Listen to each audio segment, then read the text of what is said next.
Number 2503, dated February 20th, 2025. I call the meeting to order. I'd like to introduce a new member to our board, um, Adam Coven. Welcome, and we're happy to have you. All right. Adam is a provincial appointee, like myself, and I think you're going to really like this.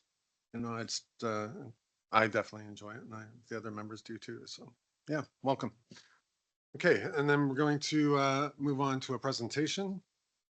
I'm going to introduce Staff Sergeant Jeff Dempster, who will speak to respect to the Court Services Unit. Thank you. Just maybe 15 minutes. Yeah.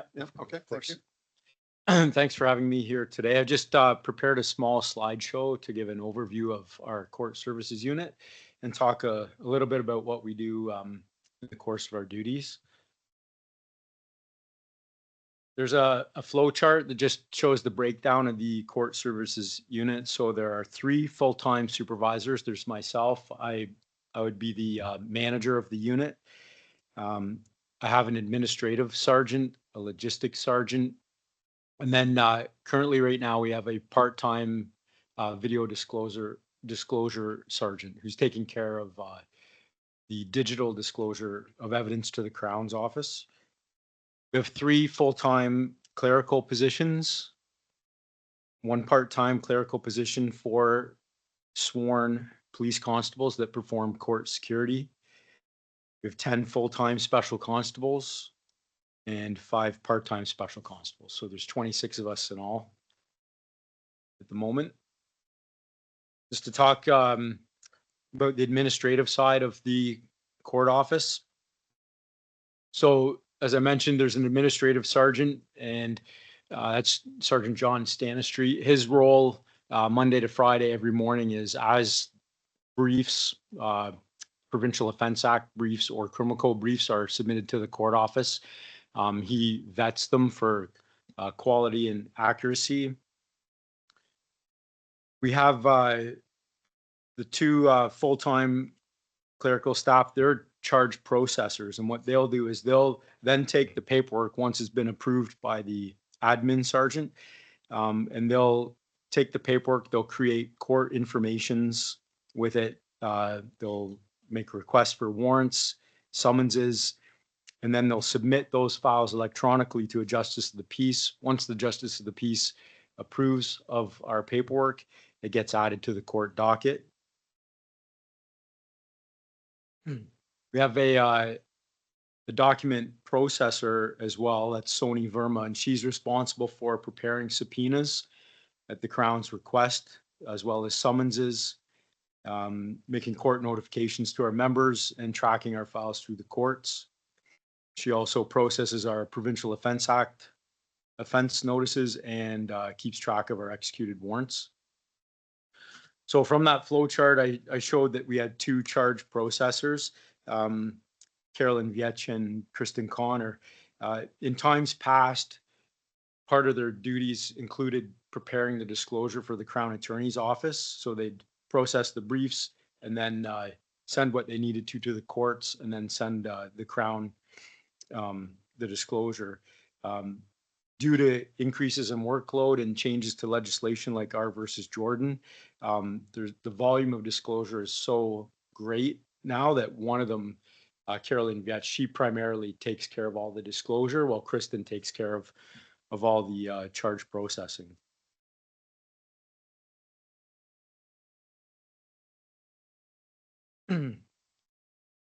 As I was mentioning, the administrative branch, they take care of all the paperwork that comes into the office. And just as a snapshot, we're doing about 40 provincial offense notices a week, 50 criminal code briefs a week, and 8 provincial offense briefs per week. So the difference between the 40 and the 8, the 40 are just the tickets that the officer might issue at the road, whereas the provincial offense brief is an investigation. And this branch, the administrative branch, they use 11 different software programs. some that are internal, some that are external, some that interact with the courts and the crowns in order to manage this caseload.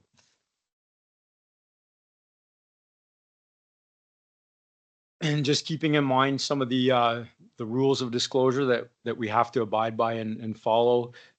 Started in 1991 with a ruling, Supreme Court ruling, Stinchcombe, that basically said there's a duty to provide disclosure. If you don't, there's a risk of the accused not getting a right to a fair trial. An unjustified delay can equal a charter breach, which means the charges get withdrawn.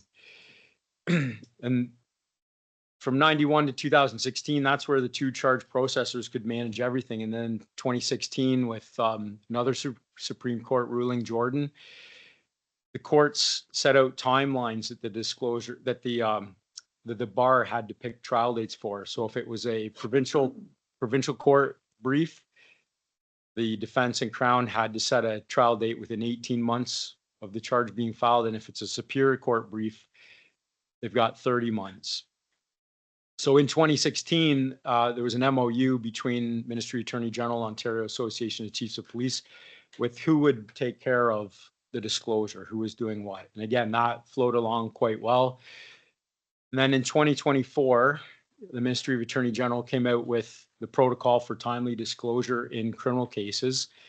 It's not a memorandum of understanding, it's a thou shall, and it's a laundry list of disclosure items that the Crown wants presented up front so that the 18-month and the 30-month timelines are met. There's no excuse. Nobody can say that there was undue delay. And this volume, I don't know of any police service in Ontario that can handle it. It's just an immense amount of material that they're asking for up front. And it doesn't matter if it's a shoplifting case or if it's a aggravated assault. They want the same material if we have it.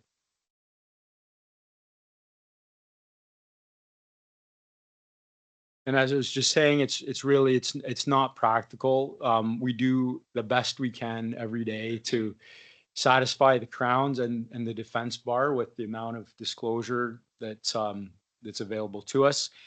There's oftentimes to meet this list, we have to go back to the officer that's investigating the charge and ask them to go dig up more, or basically exclude evidence, make sure that some of these things on this list don't exist.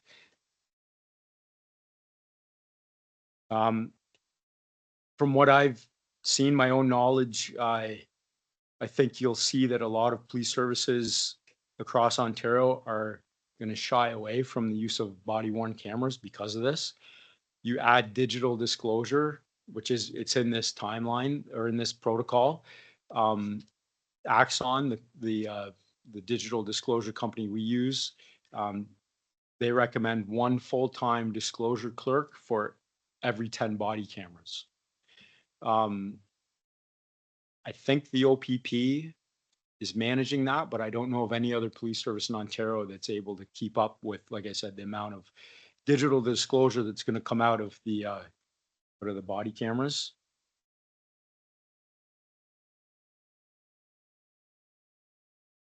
And then the other side of the court office, I refer to as the logistics branch. Sergeant in charge of that is Tim Kloss. And that consists of our sworn police constables that are performing court security, as well as all of our special constables.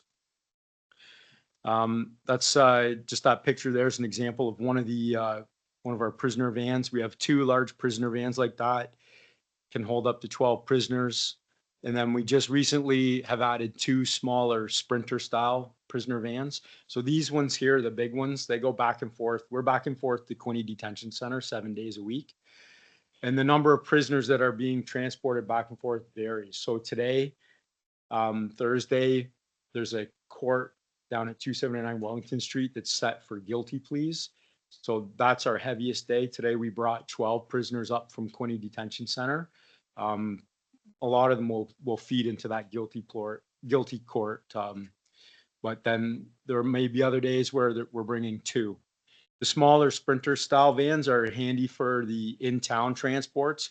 We have to take our prisoners from here down to the Ontario Court of Justice, and sometimes over to the Providence Continuing Care when a mental health order of assessment's been ordered. So they're handy for that. And I'll just add, on top of going back and forth to Quinte Detention Center 7 days a week, uh, the only young offender facility in this area, the one that's closest to us is in Amersu, and it's a closed custody facility for females.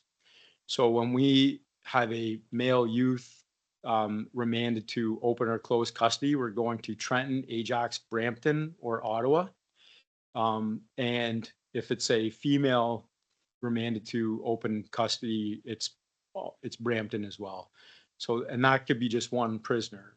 And that, again, that's not just Kingston, that's province wide, where the closure of these facilities has really spread them out, and other services like Ottawa, I believe Cornwall, they also have to go to Brampton if they get a youth that's remanded. So it really adds to, well, it puts a lot more weight onto our resources, personnel wise and fleet wise.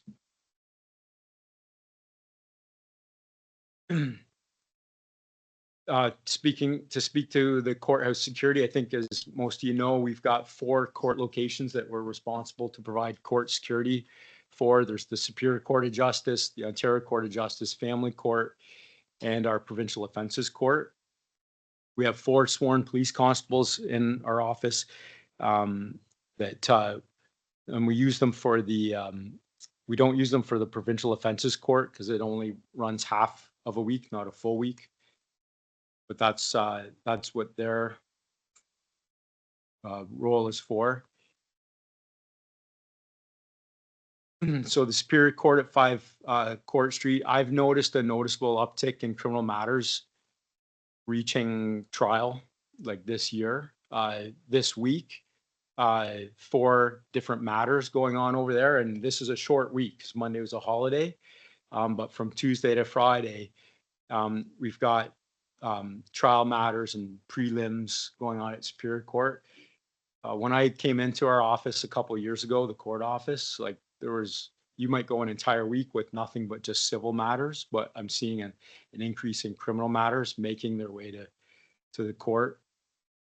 And so how does that affect us? Well, if that accused person is in custody, now a 2-person escort team is required to be with that person and to transport them. So they all come together from Quinte Detention Center, and they go to the Ontario Court of Justice at Wellington Street, but then we'll have to have a 2-person escort team just for an accused person that has an appearance over at Superior Court. And that sworn, like I was mentioning, that sworn officer, they're there as a court security. The Family Court at 469 Montreal Street, there's not a lot of traffic in and out of there. We do have 1 sworn police officer there as court security. The biggest risk there is the heightened emotions that participants might be experiencing in that court. They deal with family matters, child matters. So, but other than that, there's not a lot of traffic in and out of there. And in my time, we've never had to transport an accused person there. Our Provincial Offences Court at 362 Montreal Street sits Mondays, full days Mondays, full day Tuesdays, and half day Fridays. We're providing them enough business that they could sit more days. They could probably go 4 or 5 days a week, but my understanding is there's not enough justices of the peace in this region to be able to fill the courtroom, because they also, many of our justices, almost all the justices of the peace, they flip between Provincial Offences Court and our Ontario Court of Justice. So like I was saying, we produce enough material for them to be able to sit more regularly, but we share this court with the OPP, Ministry of Transportation.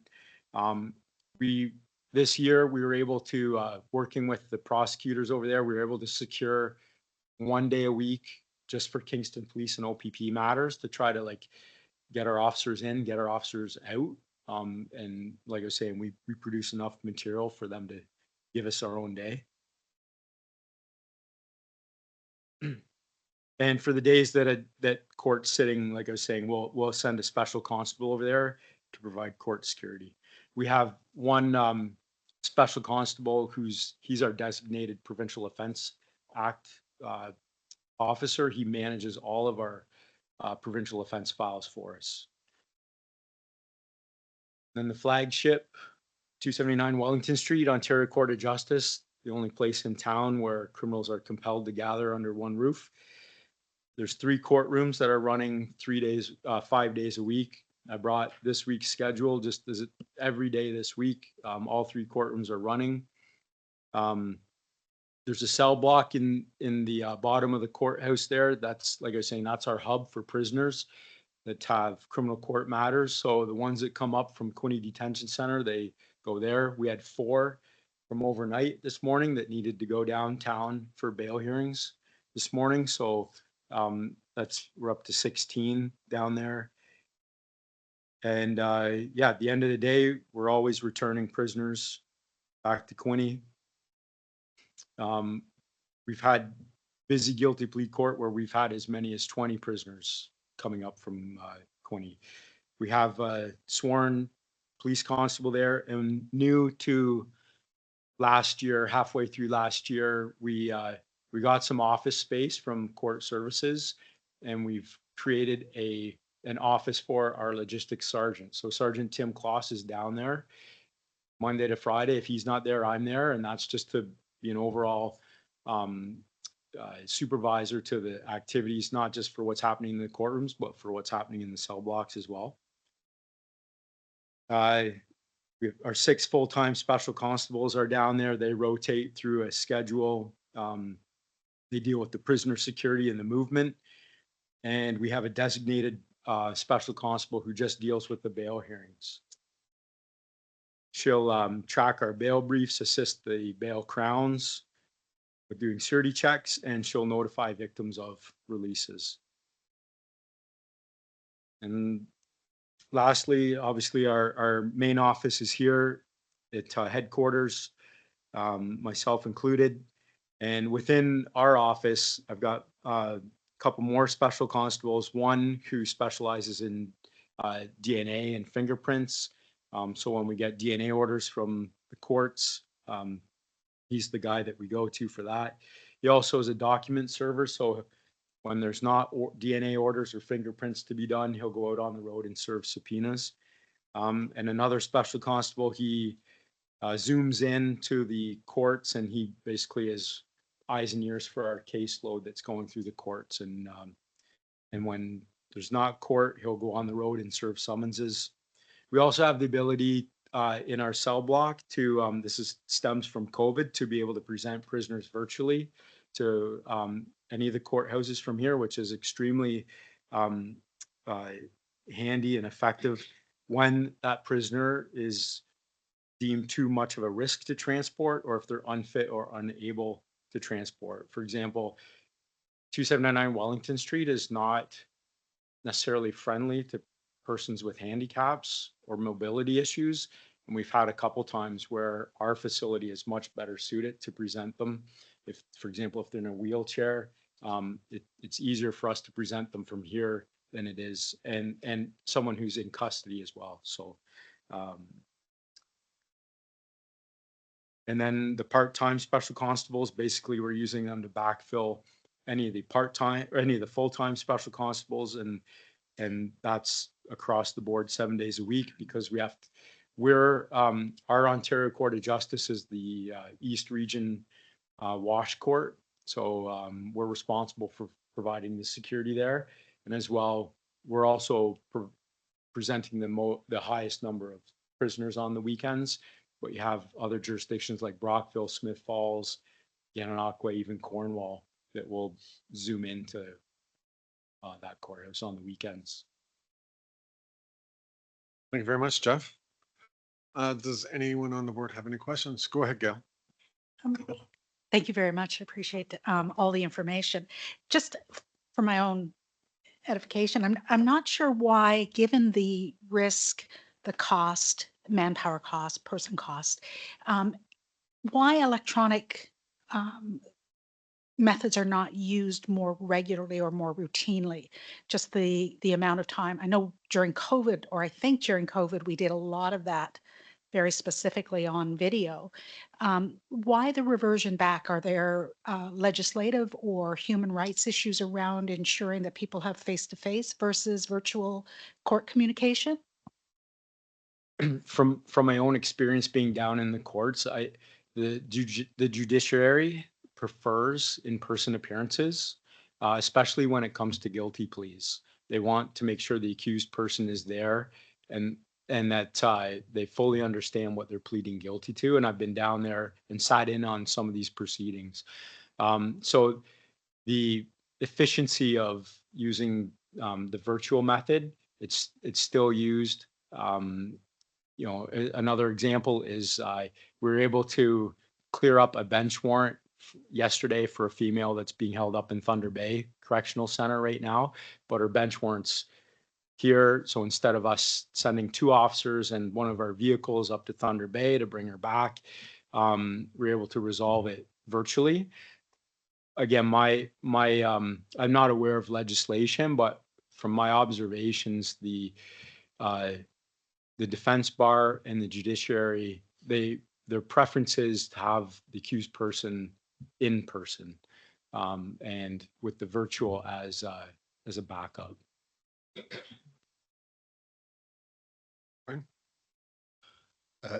Thank you for the presentation. You'd mentioned about the new disclosure requirements, and I think your words are that no police force is able to keep up with them.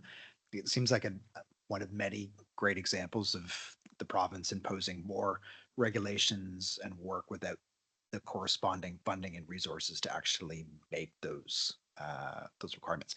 Is there any sense of is there communication amongst other forces in terms of where is this going to go? Is it just everyone's going to fail and then the province is going to have to react to it? Is there any sense of where things are going on that? Yes, certainly. So from the OACP level, all the chiefs are screaming about this. All the court managers are screaming about this. But there's really nobody's really listening. Once again, it's unrealistic. Like I said, if we had 20 people in there, we still wouldn't be able to meet the demand. And now you're starting to see, as Jeff alluded to, agencies who have body worn cameras are getting away from them because, and we've come up with strategies here for every minute of video time a person's here, you have to produce that minute to the court and to the Crown. So if someone's here for 21 hours, we have to give them 21 hours of video. And if they're on 7 different cameras from all those cameras. So we've done some things to expedite it here. And, but at the end of the day, we all are in the same boat. There's, and we're very fortunate. Jeff's a pretty modest guy, but Jeff does a tremendous job for us. And we're very lucky. And he has a great relationship with the Crown, but it's a huge challenge that's only getting worse. And unfortunately, the victims are the ones who generally pay the price because oftentimes cases are dismissed or withdrawn. And that's how they remedy not being able to meet the demand of disclosure. And then, of course, the backlog. And as Jeff alluded to, the shortages of justices of the peace, judges. Everyone's doing the best they can. But at the end of the day, we can't run a court if there's no justice of the peace. And so we've seen that affect our community by even asking that we reduce the number of provincial offenses notices we lay because they don't have enough court time for it and they're withdrawing half them anyways. So it's an ongoing battle. And I think municipalities, as they do at AMO, gets discussed, but we don't see an end in sight except adding more money, adding more bodies, and continuing to try and meet the demand and 50 briefs a week. That's a lot. And consider all of them may have video footage from 3 different cameras downtown, plus the footage here, plus statements, plus video statements, plus audio statements, plus notes, paperwork, all this. So it's a challenge. But we're meeting. We're heading it on. We're taking it head on. But I applaud the staff that are there because it's like coming to work every day and looking into an empty hole that never gets filled. So it's kind of tough, but we'll continue to advocate. Jimmy, go ahead. Thank you, Mr. Chair, and through you. Well, what is the current number of officers we have in that court team? And what is the cost to it? And what is the contribution from the province into that cost? So total staff in our court bureau is 26, but they're all paid at various rates between civilian rates, special constable rates. The contribution right now, we have the Court Security and Prisoner Transport Grant, which funds, I think it's just under $2 million for us for our costs. I don't have the exact cost on the courts here, but I can get that for you. But at the end of the day, it's a fraction of what we spend in our court section yearly. But at the, there is some remedy, but it's by no means,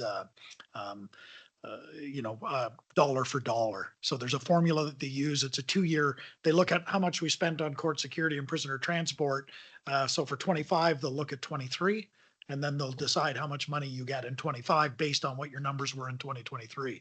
And in 2025, our dollar value, this will evaluate how much we're going to get in 2027 if that grant remains in place, as we've seen a lot of the grants are being rolled back or not being followed up. So each year we're working on a couple of years of old data, and we just see more and more briefs, more and more prisoner transports. Jeff never hit on it either, but if a defense lawyer needs to see their client, they don't want to drive to an institution and go in and see them there. So they just create a court appearance. So oftentimes we'll be going to Quinty, bringing back 10 people that may have seen their lawyer for 1 minute, only for us to drive them back again. And we're trying to get the courts on board with that. We've been advocating for that for years. These repeated appearances prior to a guilty plea or something where they've come dozens of times. And it's not everyone, but that just adds to the taxpayer of Kingston paying for us to go up and get people and bring them back when there's absolutely no need to come and speak to it. It can be spoken to virtually. And I understand everybody wants to be in person, but there's so much that could be done virtually and save so much time. And when it's convenient with the courts, we do that. But when it's not, we don't. So.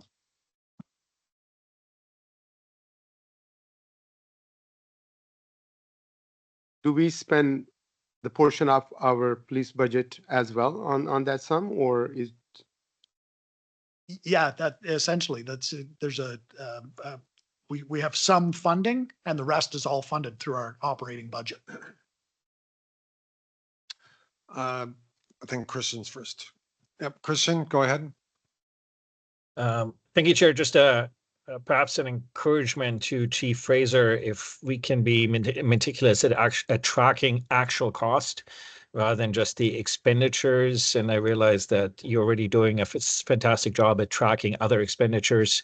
But if we can actually cost that out, both for the province and for City Council, to have transparency on our actual costs on files, that might be helpful in the same way you've been doing on bail reform, if nothing else, to make it transparent to the ratepayers what they're on the hook for.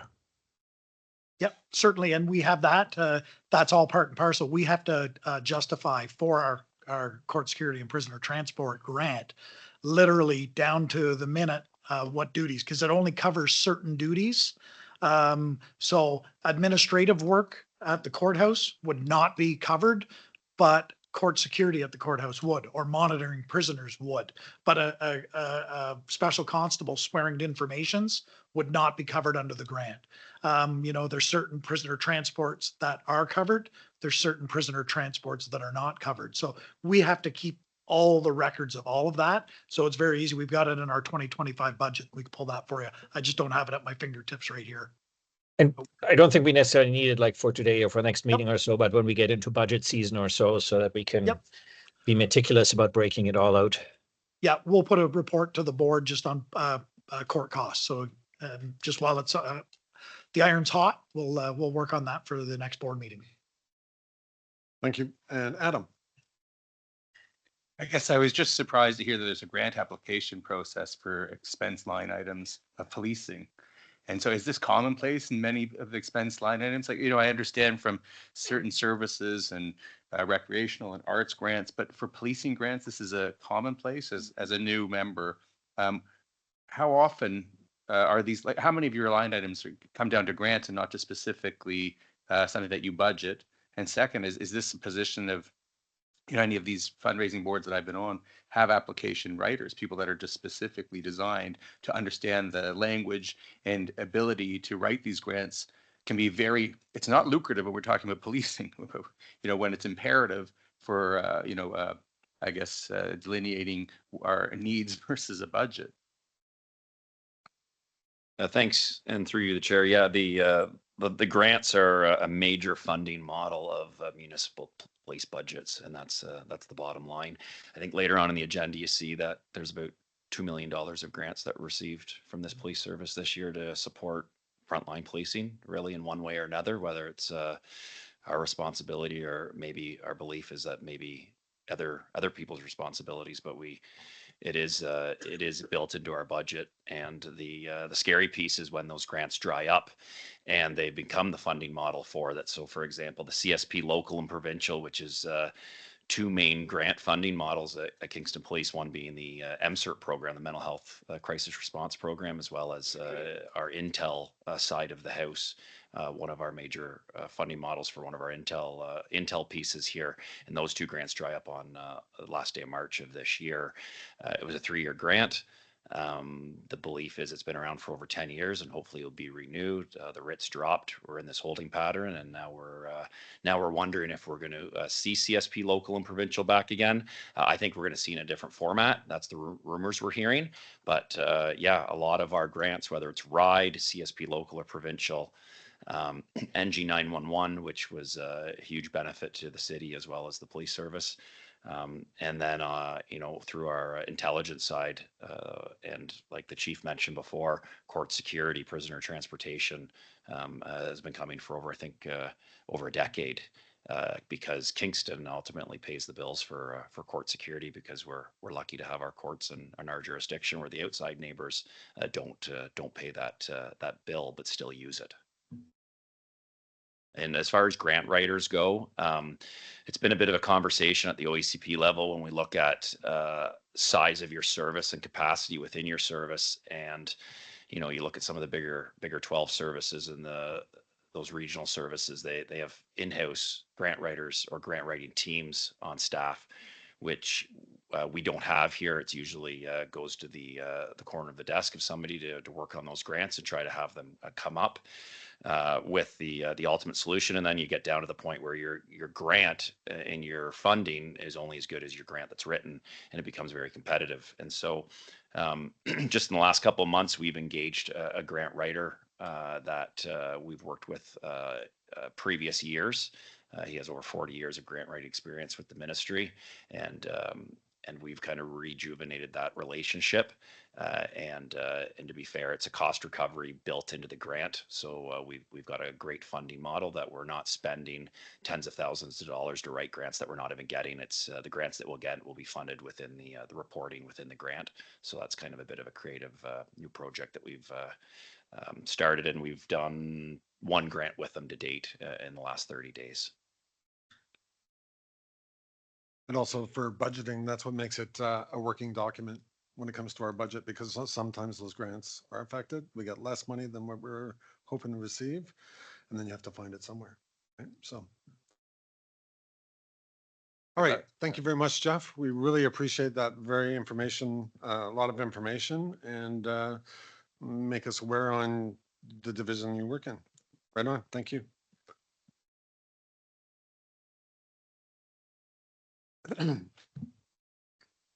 Next, we're going to continue. Is there a disclosure of a conflict of interest? No, very good. Can I get approval of the agenda? Gail, Jimmy, all in favor? Thank you. I'd like to motion for the adoption of the minutes from meeting 2502 held January 16th, 2025. Brian, Gail, all in favor? Thank you very much. The communications received from the Ministry of the Attorney General Inspector of Policing, Minister, Solicitor General, Ontario Association of Police Services Board, Canadian Association of Civil Oversight of Law Enforcement, excuse me, and the Canadian Association of Police Governance be received by the board. Thank you, Gail. Jimmy, all in favor? Is there any questions regarding any of these communications from the board members? No? Okay, then we will carry on. Okay, there is no delegations. Information reports. If I could ask the chief or the deputy chief if they can speak to the reports that are in front of us. Certainly, we'll each have a couple here. So our first report, request pursuant to Section 19 of the Community Safety and Policing Act. Obviously, the board, we've seen some changes in the CSPA where board had to do it before. Now we can do it chief to chief, and then we notify the board. So when we require the assistance of other services, that we do that. So we've given you kind of a high level report here for a regular agenda and then in camera because of the confidentiality of some of the investigations. We can elaborate more on that. But and you'll continue to see these reports based on if we require them during a month, we'll report to you. And if you don't see any, that means we didn't have to request assistance that month. Take over there. Great, through you, Chair. Thanks, Chief. And just moving on to the accident support services for the capturing the year of January to December of 2024. Just some really quick highlights, and I think we keep seeing a lot of the same trends, no matter what jurisdiction you are on the accidents we're seeing in our community. But just some quick facts to point out about the self-report. So I know when we look at the over 3,000 accident reports that were processed by Kingston Police or their partners here at the front desk, 62% were self-reports. So we didn't have officers involved and engaged in it on the road reporting to those more lower end minor accidents. And when you come into the front of the station, you see some people bringing in their cars and their paperwork and whatnot. So it's one way that the bigger services have been able to reduce the officer time on the lower end calls and putting them more in the higher priority calls. 38% or over 1,200 were done at the scene. The high end on the PD, so the damages to vehicles, 74% or almost 1,000 accidents. Usually we see those in the parking lots with significant damage to vehicles. And a stat that's monitored very closely out of our traffic unit is it shows at 1%, but we had eight fatal injuries this year in Kingston, and that's not something to take lightly and know that we're constantly looking at and monitoring. Our traffic unit does a great job. They're quite small. There's 4 of them in there, and these fatal accident reconstructions and the equipment they need in there is quite labor intensive. So it's not uncommon for somebody to work 3, 4, 5, 6 months at a fatal accident. Sometimes the workload can be as busy as a homicide or whatnot, just collecting all the data and putting together all the reconstructions. So that's something else that popped out. The collision dates, when we look at our months, really we look at we look at weather and volume, and it's you can really see the trends. And the weekdays, we see accidents starting to happen slowly at the mid morning, and then when we see most of our commuter traffic and our public out in the later afternoons and into the evenings is when we see most of the accidents. So besides that, I think those were kind of some of the main points. Fail to remains is something that police services are dealing with a lot, and that's mostly the parking lot fender benders and whatnot. And those pedestrian accidents are always almost at those intersections with those advanced greens or those greens where people are crossing lawfully within the pedestrian crosswalk, and then the vehicles don't see them or are inattentive during their driving. But most of them are happening at those intersections, and we see the larger volume in the downtown core where we have our largest volume of pedestrian traffic. So and any questions? That's kind of a quick snapshot of the year on the breakdowns. But if somebody has a specific question that maybe we can answer for you, we can try to get that as well. we put the entire accident support services report in our regular agenda for anybody. We encourage the public to go look at it because there's a lot of data in there. So it can give you some tips when you're out driving.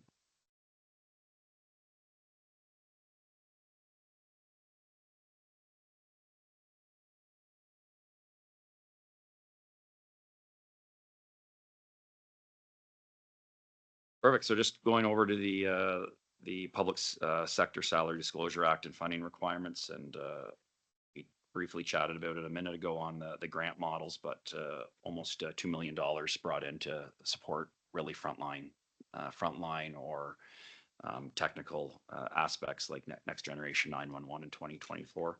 That CSP local and provincial grant in 2024, $890,000. As we know, we're only going to see the first quarter of that same amount in 25. And we also, a big one that we've been part of here for a lot of years, and I know it's a popular program, is that YIPPY program, or that youth and policing program, where we offer that summer employment to work alongside the police for our youth that are between the ages of 13 and 17, and they fund that program for us. Something else in that report that's important is our secondment program and our officers that are part of those JFOs across the province. So human trafficking, our ICE, or our child exploitation, and we also look at our bail safety programs. We're also looking at is we're part of that ROPE program, or that repeat offender compliance program, and we're looking at expanding that as well. And it's those positions are almost 100% funded, and we see those benefits many ways with those secondment programs, because not only do they go away and we get the full funding for that officer to be part of that program, we get to see those teams be in Kingston as well with members from outside agencies. And we also get to bring that officer back after their secondment and bring all that knowledge back to Kingston. So it's almost a fully funded program. There's some benefits and some very small pieces that sometimes there's some equipment, uniforms that we might be part of, but the benefit definitely is there for Kingston. And we see our secondment program and our total is 2.35 million for secondments and grants that are funding our budget. Questions on that? The next report would be our year-end report on the administration of public complaints, and that's generally through our professional standards office. So the report outlines, I made a typo there, my apologies. It's a 12.5% decrease this year in the number of complaints. So 63 complaints this year related to last year. There was 72 complaints.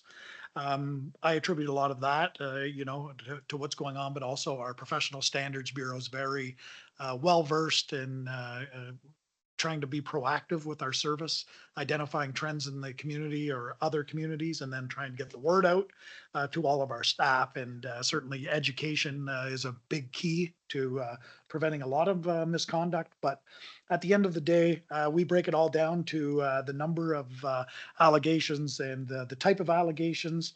Obviously, the majority are generally discreditable conduct, or something that might undermine the public trust. And generally that falls into the expectation of a person, what their expectation is of what the police will do. And everybody has their own. And oftentimes that can lead to a complaint.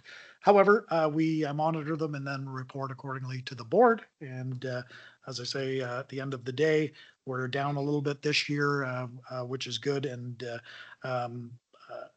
ultimately 15 of our major offenses were unsubstantiated. This is a unique year because the beginning of our numbers were related to the old Police Act, and then as a result, the OIPRD was involved early on, and then the Law Enforcement Complaints Agency was involved later on. But 37 of those were screened out as being not in the public interest.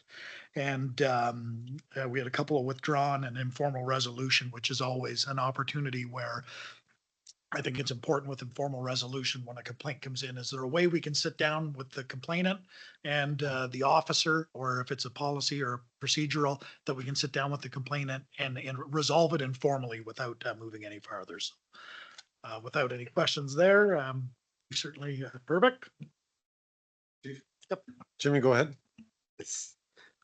Um, quick question. If you can answer no, that's fine. Otherwise, I can wait for it. Um, what kind of measure you put in place to improve this and decrease, and what kind of plan you have for this year that we can decrease little more? Because it is very important to um, clear this mess what we have. So Yeah, and I think the real proof in the pudding is the number of complaints that are substantiated, which is very minimal.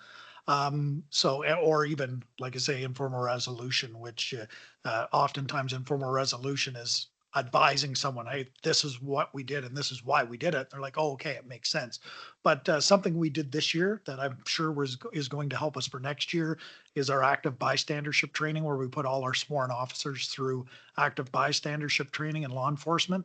And that training is a direct result of the murder of George Floyd in the US. It's been broadcast heavily through the United States, and it's coming up into Canada.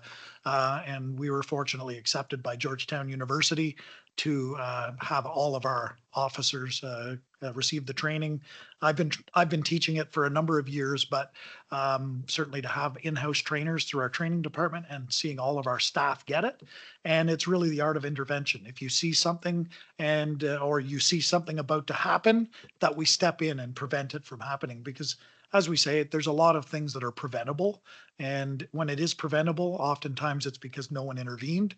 And, people understanding intervention, understanding that if you stand there and do nothing, you're participating, but you're deemed to be a willing participant of what is taking place. And that is not necessarily the case. However, that's as it's perceived. Because as we tell everybody here, inaction breeds inaction and action breeds action. So it's really important for all of our officers to understand that and to step up. And we're in a policing culture that you have to understand. Some of us who are older, like myself, when I first became a police officer and went out with my field trainer, his first remarks were sit in the car, shut up, don't touch anything, and don't say anything. I'll let you know when it's time for you to speak. So it really prohibits younger officers from really doing anything. And it's a policing culture. And that's why it was recognized. And that's why we need that training, because it's okay. I might want to say something that, hey, what about there's an alternative way? Or as I say, oftentimes we're in events that are not pleasant. And I know what happens if somebody spits on me. I know how I'm going to react to that.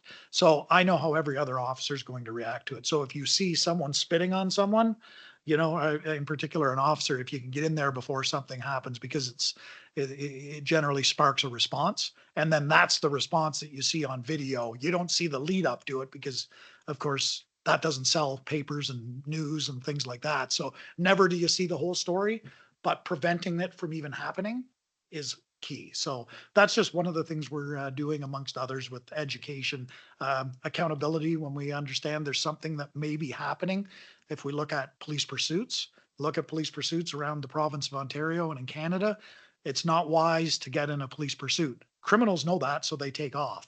However, it'll be the officers held accountable should something bad happen.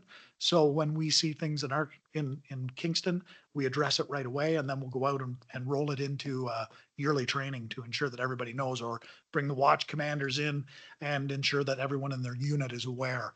So I think that accountability factor, along with some training, it's only going to build. And the nice thing about active bystandership training, it's 8 hours per officer in year one, and then they have to receive 2 hours every year thereafter to be still accredited. So we'll continue that, and that will carry on year after year, having that 2 hours plus any other issues that we identify, bring that forward too.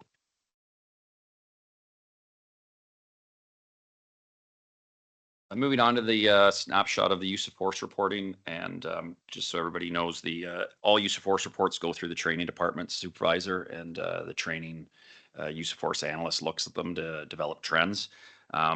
Those reports are a way for us to report to the ministry. Before, they were in-house reports before the changes were made in the last couple of years, but now all reports go to provide an overview of for the province on where we sit on a provincial side for what type of force is being used, and it goes to work on new policy that the government often pushes down or rolls out. We just had an updated use of force report come in January. That was on our board package last month.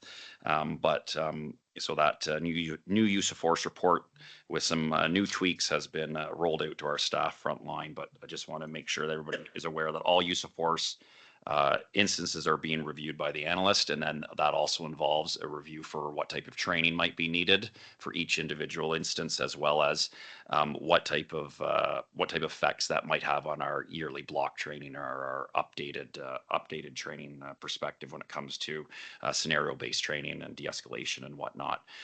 It's pretty outlined on what type of force needs to be reported. The one that always comes up that people ask about is the physical control. So physical control or physical force is only reported on a provincial use of force report when there's an injury that requires medical attention.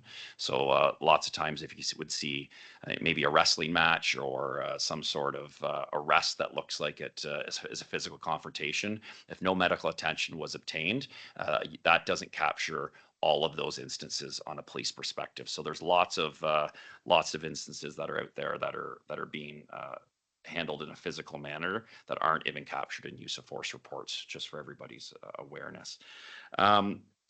Year over year, I think when you look at these reports, we look at some of the more higher end ones, firearms drawn and pointed, firearms discharged, and generally year over year, we see those firearms discharged are to do with the destruction of animals. And that's the case again this year. We take a look at our race-based data, and we make sure we report that annually, like we're mandated to do. And we did have an incline in our race-based information this year. Those instances were all reviewed, and there seemed to be no complaints or no sort of trends that came out of that besides the numbers just increasing. Some of our population is changing in Kingston, as we know, year over year, but I don't think it's representative totally. Penny, any questions on any of the specific data? And I know there's a lot of notes on kind of where we're at. The use of force report is based on the new use of force model that was rolled out with the new Community Safety and Policing Act 2, which is actually a conflict prevention and de-escalation focus as well. And it's always been the focus, but it's really highlighted now in the new model that's being used as our training aid for all scenario-based training that we're doing here. Any questions? No. Thank you very much. We're going to need a motion to carry these reports forward. Thank you, Ryan. Thank you. All in favor? Okay, very good. And then next is going to be the recommendation report. That's our procedural bylaw that we have updated to be compliant with the CSPA Act. Okay.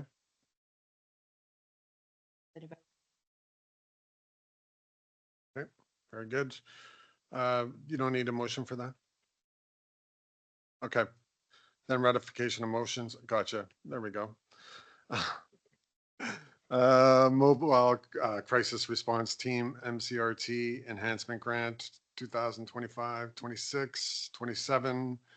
That the Kingston Police Services Board ratify a motion passed by a poll of a quorum of board members on January 21st, 2025, pending the next public board meeting. That the Kingston Police Services Board approve the grant application with respect to the Mobile Crisis Response Team, MCRT, Enhancement Grant 2025-26, 2026-27, that the board authorizes myself and the delegate to execute MCRT enhancement grant application on behalf of the board. All, thank you, Gail, Adam, all in favor, thank you. And that the 2024-25 Reduce Impaired Driving Everywhere RIDE grant, pass a motion full quorum board members on February 5th, 2025, pending the next public board meeting, that the Kingston Police Services Board approve the grant application with respect to the 2024-25 Reduce Impaired Driving Everywhere program, and the board authorizes the chair and the delegate to execute to the RIDE grant application on behalf of the board. Okay, so Brian, Gail, all in favor? Thank you. That's carried forward.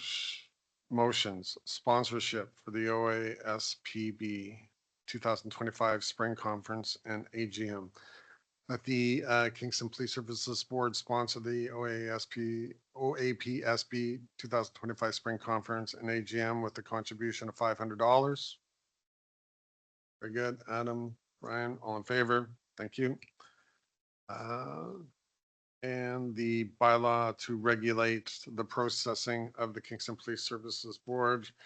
Bylaw number 2149, a bylaw to regulate the proceedings of the Kingston Police Services Board be repealed, and that the bylaw number 2501, a bylaw to regulate the proceedings of the Kingston Police Services Board as attached to report number 2501, be adopted and eradicated immediately upon its passing. Thank you. Thank you. All in favor? Thank you. Next is the Ontario Association of Police Services Boards, OAPSB 2025 Conference and AGM, that the board approves the request of board members Adam Coven to attend the OAPSB Conference being held June 3rd to 5th, 2025 in London, Ontario. And the board approves the request of Laurie Sargent, Board Administrator, to attend the OAPSB Conference being held June 3rd to 5th, 2025 in London, Ontario. Thank you. Thank you. All in favor? Good. And next would be that the board approves the request of the board member Christian Luprecht to attend the CAPG conference being held in August 14th to 16th, 2025 in Victoria, BC, that the board approves the request of board member Gail McAllister to attend the CAPG conference being held August 14th to 16th, 2025 in Victoria, BC. Adam, Brian, all in favor? Thank you. Next, last one. Whereas the Kingston Police Services Board be established committees to support its governance responsibilities, whereas it is necessary to appoint members to the committees to working groups for the current term, and whereas board chair is a member ex officio to every board committee. Therefore, be it resolved that the Kingston Police Services appoint following members to the committees effective immediately, that the Kingston Police Services Board approves the appointment of Gail McAllister and Gregory Ridge to the Policy and Bylaw Committee, and the Kingston Police Services Board approves the appointment of Gregory Ridge and Adam Coven to the Bargaining Committee, and that the Kingston Police Services Board approves the appointee of Adam Coven and a volunteer to the Grievance Committee, and that the Kingston Police Services Board approves the appointment. You volunteered, Jimmy? Got that, Laurie? And that the Kingston Police Services Board approves and appoints a Gail McAllister and a volunteer. Oh, there you go, Gregory. Yeah, Gregory Ridge to the Budget Committee. Thank you. Gregory and Adam, all in favor? Very good. I just wanted to have you in before you ask a question. Of course, understood. Thank you very much. I just wanted to note a clerical error in the motion with regards to the bargaining committee. I had not volunteered for the bargaining committee. I'm not sure if there's a regulation around me having to be part of the bargaining committee. There is not, no. Okay, just making sure. So, no, you did a great job, Larry. My apologies. My apologies. Yeah. Just put you random.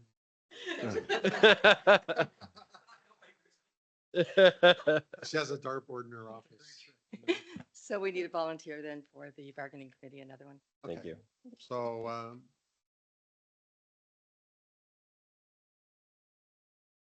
right. I mean, we can discuss this. Lori will reach out. And want to be a part of bargaining? Okay. It's a lot of time. It takes a lot of time. Oh, Christian. If there's no volunteer, Christian, have you I and I just can heard maybe you talk. volunteer? Sorry, Let's Christian, I let's talk offline. If there's no volunteer, let's talk offline. Yeah, okay. All right. And Very good. we can bring it to the next public meeting. Okay. Thank you. So because there was changes, do we need to do a motion again? Or, No, we're fine there, but we do have to go back to the previous motion in relation to this CAPG conference. It was on the addendum that Jimmy would be an alternate if either Christian or Gail could not attend, and that was part of the motion, should have been part of the motion. okay, And if everybody's okay with that, I can keep it with the same mover and seconder. yep, okay. Thank Very you. good. All right, then I'm going to, let me just see. New business. So for the working groups of diversity plan, a strategic plan to be established with terms of reference with respect to the diversity plan, Gail McAllister and Jimmy Hassan have volunteered to be the members and to work with Lori on the bylaws and terms of the reference, and will bring same back to the March public meeting. And then the Citizen Police Academy. Chief, can you speak to that? Certainly. So I know when we created the strategic plan, part of it was bringing back the Citizens Police Academy, which has had a hiatus for a number of years. Long before I got here, but I would estimate 2015, 16 was maybe when the last time was. That's the last photos we could find. But we assigned Lisa DeCare from the police service here. And we're happy to report it will be starting tonight. We have our citizens that have applied, and we thank everyone who has applied. We just had to keep the numbers. The entire service is rallying behind it, and we're looking forward tonight to greeting everybody. And I'll be doing the opening remarks this evening, and so it's underway, and it'll be running until April on Thursdays at 6:30 to 8:30. So that's up and running. So another green box in the strategic plan of the board. So thanks for the direction on that. Okay, very good. And we don't need a motion for that. That's just new business. Then I would ask that we move in camera, and maybe we could have like a 5-minute break. Thank you. Did you have a question? Okay. Okay, yes. Thank you. Gregory, Gail, all in favor? All right. Awesome.